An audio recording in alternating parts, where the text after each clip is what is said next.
वालेकुम students, mechanics के आज के लेक्चर में हम नेक्स्ट डिस्कस करने जा रहे हैं कुछ फर्दर बॉडीज़ के मोमेंट ऑफ इनर्शिया, जिसमें सबसे पहले हमारे पास है calculate the moment of inertia of a solid cylinder of radius a. आपके पास एक सिलेंडर मौजूद है जिसका रेडियस क्या है, ए है, मतलब ये वाला इसका जो रेडियस है वो ए है। अब आपने इसके मोमेंट ऑफ इनर्शिया कैलकुलेट करना है किसके about an axis through one of the cross section, मतलब किसी एक क्रॉस सेक्शन के about perpendicular to the axis of cylinder. ठीक हो गया। आपके पास दो क्रॉस सेक्शन मौजूद हैं, एक तो आपके पास ये वाला क्रॉस सेक्शन मौजूद है और एक नीचे वाला क्रॉस सेक्शन मौजूद है। आपने किसी एक क्रॉस सेक्शन में से गुजरते हुए एक्सिस के about moment of inertia find out करना है जो कि परपेंडिकुलर किस पे हो, एक्सिस ऑफ सिलेंडर। आपको पता है कि जो एक्सिस ऑफ सिलेंडर होता है वो क्या था, जी एक्सिस कंसिडर होता था, तो इसके जो परपेंडिकुलर आएगा वो डेफिनेटली एक्स एक्सिस आएगा। तो ये जो सिलेंडर है इससे रिलेटेड हम पहले भी कर चुके हुए हैं कि मोमेंट ऑफ इनर्शिया अगर सेंटर में से पास करे तब क्या होगा, अगर इस तरह से जी एक्सिस के अबाउट हो तब क्या होगा, अगर एक्स एक्सिस के अबाउट हो तब क्या होगा। तो उसके अकॉर्डिंग जो जो हमें इंफॉर्मेशन है उसके अकॉर्डिंग हम पैरेलल या फिर परपेंडिकुलर एक्सिस थ्योरम अप्लाई करते हुए इसको सॉल्व करेंगे। हमने सपोज कर लिया कि हम क्या है, मास ऑफ द सिलेंडर, ए क्या है, रेडियस ऑफ द सिलेंडर, ये गिवन है हमारे पास। हाइट जो इसकी हमने लेट की वो हमने एच लेट कर ली। G for centre of the mass of the cylinder, मतलब इसके सेंटर को जो हमने सेंटर ऑफ द मास जो हमने कंसीडर किया उसको हमने जी का नाम दे दिया। अब वी नो दैट, अब हमें ये पता है कि इसके अबाउट जो मोमेंट ऑफ इनर्शिया आपने कैलकुलेट किया था प्रीवियस लेक्चर्स में वो किया था 1/2 ma² फॉर सिलेंडर। अब आपने किसके अबाउट फाइंड आउट करना है, through one of the axis passing through one of the cross section and perpendicular to this G axis. तो आपके पास ये वाला एक्सिस भी आप ले सकते हैं, नीचे वाला एक्सिस भी ले सकते हैं। अब आपके पास ये चीज़ गिवन है, ठीक हो गया। टोटल हाइट आपके पास एच थी, अगर आप देखें तो ये उसका सेंटर है, तो ऊपर वाली हाइट h/2 और नीचे वाली हाइट भी इसका हाफ हो जाएगी h/2। अब हम यहाँ पे पैरेलल एक्सिस थ्योरम अप्लाई करेंगे। By parallel axis theorem IOX, मतलब movement of inertia about OX, again ये वही एक्सिस है जिसके अबाउट हमें मोमेंट ऑफ इनर्शिया रिक्वायर्ड था। हमने कहा इसके अबाउट जो मोमेंट ऑफ इनर्शिया है वो किसके इक्वल होगा, जो सेंट्रल एक्सिस के अबाउट मोमेंट ऑफ इनर्शिया उसको हमने IG का नाम दे दिया, plus m mass as it is. उसके बाद आपके पास एक एक्सिस ये वाला है जिसके अबाउट आपने फाइंड आउट करना है, एक एक्सिस ये वाला है। तो ये दोनों पैरेलल एक्सिस हैं, तो इनके दरमियान जो डिस्टेंस है उसका स्क्वायर आ जाएगा। इनके दरमियान डिस्टेंस h/2 है, तो h/2 का स्क्वायर हमने लिख दिया। तो यहाँ से आपके पास मोमेंट ऑफ इनर्शिया आ गया जिस एक्सिस के अबाउट आपको रिक्वायर्ड था उस एक्सिस के अबाउट। अब हम इसका सेकेंड पार्ट देखते हैं। सेकेंड पार्ट में क्या है, an axis tangent to literal या फिर कर्व्ड सरफेस। आपको पता है कि ये जो दरमियान में सरफेस होती है इसको लिटरल या फिर कर्व्ड सरफेस कहते हैं। आपने moment of inertia find out करना है एक एक्सिस के अबाउट जो कि टेंजेंट हो लिटरल या फिर कर्व्ड सरफेस के, मतलब इसके टेंजेंट हो। इस तरह से एक्सिस आपने ड्रॉ करना है कि जो इसके टेंजेंट हो, parallel to the axis of symmetry, और एक्सिस ऑफ सिमेट्री आपका जी एक्सिस है, इसके क्या हो, पैरेलल हो। तो इट मीन्स यहाँ पे भी अगर आप देखें तो आप अगेन क्या यूज़ कर सकते हैं, पैरेलल एक्सिस थ्योरम यूज़ कर सकते हैं। ये जी एक्सिस के अबाउट आपको moment of inertia already given है, अब आपने इसके अबाउट कैलकुलेट करना है। तो आप क्या करेंगे, इसके about moment of inertia is equal to ये वाला जी के about moment of inertia plus इन दोनों एक्सिस के दरमियान जो आपके पास डिस्टेंस है। आपको पता है ये वाला डिस्टेंस ए है, ये सेंट्रल एक्सिस होता है, तो ये वाला डिस्टेंस भी क्या होगा, ए होगा।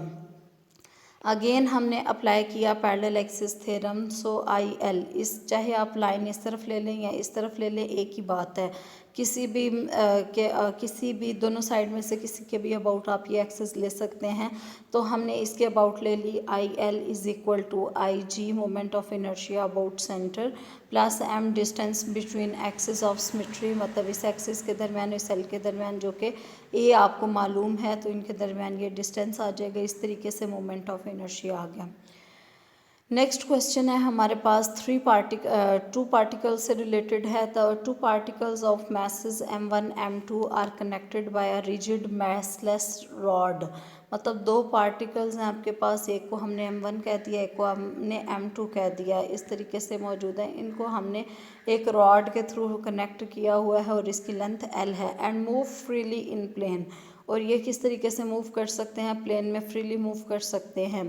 ये देखिए हमने यहाँ पे मैस m1 वाला पार्टिकल ले लिया, m2 वाला पार्टिकल ले लिया, इनको एक रॉड के थ्रू हमने कनेक्ट कर दिया।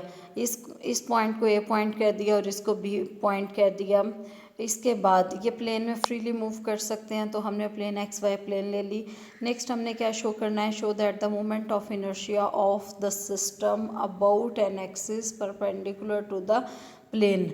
मतलब अगर आप इस प्लेन के परपेंडिकुलर एक एक्सिस ले लें जो कि हमने एल कंसिडर किया, इसके अबाउट जो मोमेंट ऑफ इनर्शिया है and passing through the centre of mass, तो डेफिनेटली ये सेंटर ऑफ मास में से पास कर रहा है, तो इसका moment of inertia mu L square होगा, जहाँ पे म्यू इसके इक्वल है।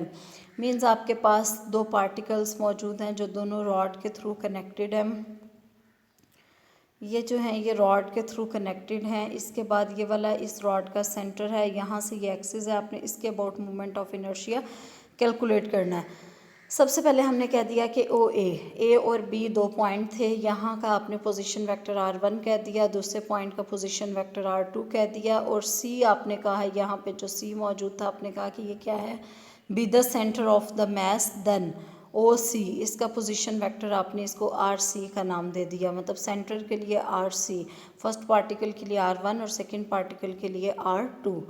नेक्स्ट हमारे पास है ए बी, मतलब इस रॉड की लेंथ क्या होगी, तो इस रॉड की जो लेंथ होगी वो होगी r2, ये r2 है, ये r1 है। तो ट्राइंगुलर इनइक्वालिटी जो ट्राइंगुलर लॉ हम यूज़ करेंगे, तो इन दोनों का अगर आप डिफरेंस करेंगे तो ये लेंथ आ जाएगी r2 माइनस r1। ये इस रॉड की लेंथ है, उसकी मैग्नीट्यूड लेंगे तो हमने इसको l का नाम दे दिया। इसके बाद आपको पता है कि बाय डेफिनेशन RC, मतलब जो आपके पास ये सेंटर वाला है, इसका जो पोजीशन वेक्टर होगा, ये दोनों के मैसेज को अगर हम उनके पोजीशन वेक्टर के साथ मल्टीप्लाई कर दें, देन ऐड कर दें और फिर टोटल मैस दोनों के मैसेज को ऐड कर दें, उससे डिवाइड कर दें तो RC आ जाता है। नेक्स्ट हमने लेट कर लिया कि ये जो L हमने लिया है ये वाला, let L be the required axis through C and perpendicular to the plane of rod. ये किस तरीके से है, रॉड पे क्या है, परपेंडिकुलर है। देन IL आपके पास किसके इक्वल होगा, moment of inertia about L किसके इक्वल होगा, ये होगा m1 और साथ में ये वाले AC का स्क्वायर प्लस m2 और इस BC का स्क्वायर। तो इस तरीके से आप इसके अबाउट, आपको पता है जो मोमेंट ऑफ इनर्शिया था वो मास इनटू परपेंडिकुलर डिस्टेंस का स्क्वायर था, तो L आपके पास यहाँ पे मौजूद है। जब आप इसके अबाउट लेंगे तो यहाँ पे आपके पास इस AC का स्क्वायर आ जाएगा, उसके बाद इसी का परपेंडिकुलर डिस्टेंस ये भी मौजूद है, तो दोनों के स्क्वायर्स को हम उनके मैसेज के साथ मल्टीप्लाई करेंगे। नेक्स्ट अगर आप देखें तो AC आपके पास और BC की वैल्यूज़ क्या हैं, यहाँ से देखें तो ये वाला आपके पास AC है, तो ये इन दोनों का डिफरेंस आ जाएगा RC माइनस R1। ये वाला CB है तो ये R2 माइनस RC आएगा। तो इनकी जगह पे आपने ये वाली वैल्यूज़ रिप्लेस कर दी, R2 माइनस RC और RC माइनस R1। अब AC की जगह पे इसकी वैल्यू रिप्लेस कर दी, BC की जगह पे हमने इसकी वैल्यू को रिप्लेस कर दिया। स्क्वायर मौजूद है तो हम स्क्वायर ले लेंगे। स्क्वायर का एक मेथड ये भी होता है कि आप उसी टर्म को 2 टाइम्स लिख लें और फिर आपने ले ली डॉट प्रोडक्ट या फिर सिंपल स्क्वायर ले लें, एक ही बात है। सेम इसी पैटर्न पे आपने यहाँ पे भी वही स्टेप अप्लाई किया। नेक्स्ट हमने क्या किया, मैथ्स को इन तमाम से मल्टीप्लाई करवा दिया, उसके बाद RC स्क्वायर जिन जिन से कॉमन आता था वो आपने इसको कॉमन ले लिया। नेक्स्ट हम देखेंगे कि RC की जो वैल्यू थी वो आपके पास कुछ इस तरीके से ये वाली वैल्यू थी, आपने RC की जगह पे जहाँ जहाँ RC है इसको रिप्लेस किया, सिंप्लीफाई किया, तो आपके पास ये वाला एक्सप्रेशन आ गया। नेक्स्ट हमने इस तमाम का एलसीएम ले लिया और अगेन इसको कॉम्पैक्ट फॉर्म में लिखने की कोशिश की, तो आपके पास ये एक्सप्रेशन बना। यहाँ पे भी m1 m2 है, इसमें भी m1 m2 है, इसमें भी m1 m2, तो आपने तीनों में से m1 m2 कॉमन ले लिया, नीचे आपके पास m1 प्लस m2 मौजूद था, तो अंदर वाला एक्सप्रेशन आपके पास ये आ गया। इसको अगर आप देखें तो दरमियान में माइनस मौजूद है, दो स्क्वायर्स मौजूद हैं, तो हमने जो हमारे पास क्वेश्चन में रिक्वायर्ड था उसके अकॉर्डिंग हमने इसको कह दिया कि ये r2 माइनस r1 का स्क्वायर। आप इसको r1 माइनस r2 का भी स्क्वायर कह सकते थे, लेकिन चूँकि लेंथ हमारे पास r2 माइनस r1 थी, इसलिए हमने r2 माइनस r1 कह दिया, और जो बाहर एक्सप्रेशन मौजूद था ये वाला, इसको हमने म्यू का नाम दे दिया, और ये आपका क्वेश्चन प्रूफ हो गया। नेक्स्ट हम देखते हैं, नेक्स्ट क्वेश्चन है find the moment of inertia of a spherical shell of mass m and radius a। अब आपने मोमेंट ऑफ इनर्शिया किसका निकालना है? स्फेरिकल शेल का, जिसका मास m हो और रेडियस a हो। अच्छा, इस तरह के जो क्वेश्चंस हैं ना, जितने हमने प्रीवियस सिलेंडर के हो गए, कौन के हो गए, सफ़ियर के हो गए, आपने बड़े ध्यान से उनको देखना है। आपको जो है वो अपेरेंटली तो वो क्वेश्चन सेम नज़र आएंगे, लेकिन एक्चुअली वो डिफरेंट होंगे। तो अच्छे तरीके से ऑब्जर्व करने के बाद एक्सिस को आपने देखना है कि कौन से एक्सिस के अबाउट निकालना है। खैर, स्फेरिकल शेल से रिलेटेड भी हमने ऑलरेडी कुछ क्वेश्चंस किए हुए हैं, जिसमें हमने इसके बेस, रेडियस और एक्सिस के about moment of inertia calculate किए थे। अब इसके लिए हम देखने ये लगे हैं कि we know that moment of inertia of a solid sphere is 2/5 ma²। जहाँ पे मास सॉलिड स्फीयर है तो यहाँ पे जो मास रो क्या होगी? मास पर यूनिट वॉल्यूम। वॉल्यूम क्या होता है स्फीयर का? 4/3 पाई आर क्यूब होता है। आर की जगह पे ए मौजूद है, तो पाई ए क्यूब, जो 3 नीचे था वो आपका ऊपर आ जाएगा। तो इस तरीके से यहाँ पे आपके पास मास इसके इक्वल आ जाएगा। इसके बाद हमने क्या किया कि आई की जो मोमेंट ऑफ इनर्शिया था उसमें मास की जगह पे इस वैल्यू को रिप्लेस किया, इसको सिंप्लीफाई किया, तो ये एक्सप्रेशन आ गया। इसके बाद moment of inertia about spherical shell निकालने के लिए हमने क्या किया? आपको पता है कि अगर आपके पास मोमेंट ऑफ इनर्शिया मौजूद हो तो हम उसको डी आई करके लिख लेते हैं। तो इसमें सबसे पहले आपने इसको डी आई लिख दिया, आई की वैल्यू यहाँ पे पुट की, तो ये वाला डी जो है इस ए के साथ अप्लाई होके ये आपके पास आंसर आ गया। इस तरीके से आपके पास ये आ गया, इसकी वैल्यू आ गई। और एम एस जो मास है स्फेरिकल शेल का, वो कुछ इस फॉर्म में आ गए। यहाँ पे हम इनकी वैल्यूज़ को रिप्लेस करेंगे। अब इसके बाद जो डी ए है इसको आपने क्या किया कि यहाँ से आपने इसकी भी वैल्यू को रिप्लेस करेंगे, तो इसका आंसर फाइनली ये आपके पास आ जाएगा। तो ये नेक्स्ट 2 से 3 क्वेश्चन इस तरह के हैं कि जिनके मोमेंट ऑफ इनर्शिया आपको मालूम हैं। तो हमने क्या किया? हमने सिंपली उन्हीं मोमेंट ऑफ इनर्शियाज़ को यूज़ करते हुए सिर्फ वैल्यूज़ जो हैं वो अकॉर्डिंग टू द क्वेश्चन हमने यूज़ की हैं।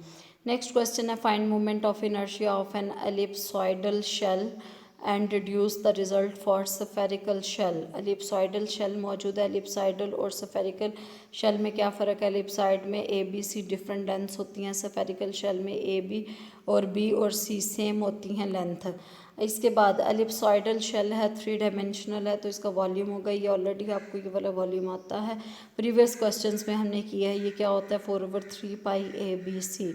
तो मोमेंट ऑफ इनर्शिया अगर हम अबाउट जी एक्सिस की बात करें तो ये बनता है 1/5 m इंटू ए स्क्वेयर प्लस बी स्क्वेयर। इसमें डेंसिटी की बात करें तो वो होता है मास पर यूनिट वॉल्यूम। वॉल्यूम में आपके पास ये आया था, इसको रिप्लेस किया, यहाँ से मास की वैल्यू आ जाएगी। मास की वैल्यू ये जो I G G moment of inertia about G axis है उसमें हमने कर दी पुट करने के बाद सिंप्लीफिकेशन करने के बाद ये एक्सप्रेशन आ गया।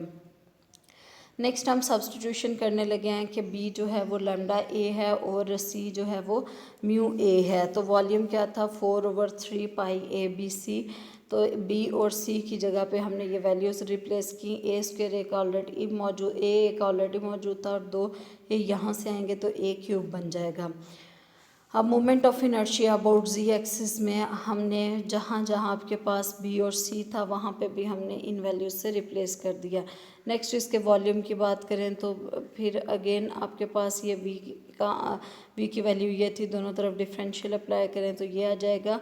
और अगर हम एम एस की बात करें, मतलब स्फेरिकल शेल की बात करें, तो ये इसके इक्वल आ जाएगा, रो एस के इक्वल आ जाएगा। इसके बाद moment of inertia about G axis के लिए हमने इसका एलिमेंटल पोर्शन डी के साथ ले लिया। नेक्स्ट क्या करेंगे? नेक्स्ट हमने इसकी वैल्यूज़ को पुट किया, सिंप्लीफिकेशन किया और आपके पास ये वाला रिक्वायर्ड आंसर आ जाएगा। चूँकि ये आपके पास एलिप्सॉइडल शेल है तो जब moment of inertia about G axis है तो a square plus b square आ रहा है बाहर 1/3 m s as it is आ रहा है। जब moment of inertia about X axis होगा तो एक्स के अलावा दोनों साइड्स की लेंथ का स्क्वायर का सम आ जाएगा, बी स्क्र प्लस सी स्क्र आ जाएगा। और अगर वाई एक्सिस होगा तो a square plus C square. अब अगर हम इसी को एलिप्सॉइडल शेल जो है उसमें तीनों लेंथ सेम ले लेते हैं, मतलब अगर ए बी और सी तीनों साइड्स क्या हैं सेम हो जाती हैं तो इसमें हम क्या करेंगे, चेंजिंग कहाँ पे आएगी, जहाँ जहाँ बी और सी है वहाँ वहाँ आप ए को पुट कर देंगे तो तीनों के आंसर सेम आ जाएंगे। नेक्स्ट ये एक असाइनमेंट का क्वेश्चन है, इसको आपने ट्राई करनी है, अगर हो गया तो वेल एंड गुड, अदरवाइज़ फिर हम इसको देख लेंगे। तो यहाँ तक आपका ये चैप्टर वाइंड अप हो जाता है। नेक्स्ट लेक्चर में हम मोमेंट ऑफ इनर्शिया का ही सेकंड पार्ट स्टार्ट करेंगे, लेकिन वो कुछ एक्स्ट्रा कंडीशंस और एक्स्ट्रा प्रॉपर्टीज़ के साथ होगा। ओके स्टूडेंट्स, अल्लाह हाफिज़।